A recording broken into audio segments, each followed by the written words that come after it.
It's kind of hard to believe just how close we are to the full release of Android Q, but before that we've got another full dev preview to delve into. First up, Android Q Beta 4. This is yet another incremental update, so while there aren't tons of massive changes, these are our top new features.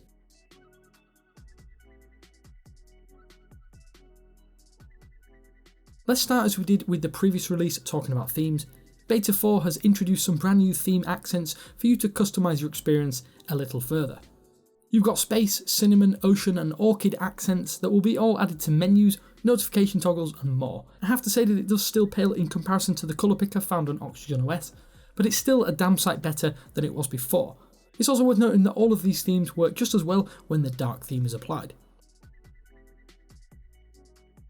Digital Wellbeing might not be the full answer to smartphone overuse, but it's still a great way to curb your usage of apps and manage your overall smartphone usage.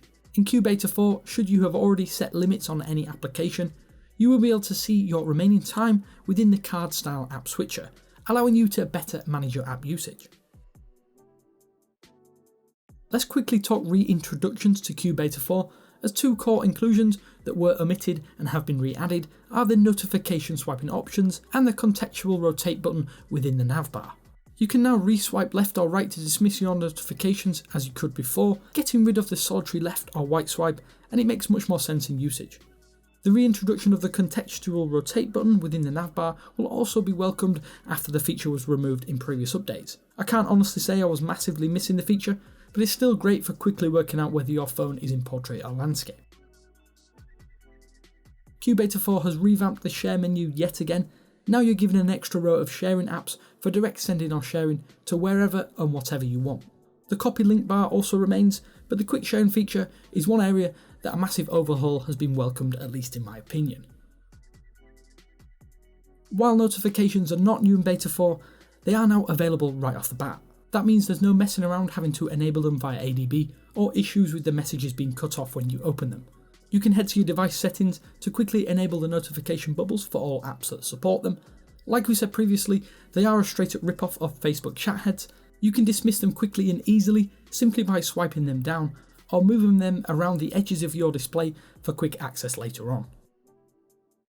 You can probably file the new back swipe animation under minor on the tweaked scale, but that said, the new animation will be something you'll notice right away if you've opted for the new full gesture navigation method. The animation adds that little extra character, but it also acts as an on-screen prompt to show you if you're moving backwards through Android.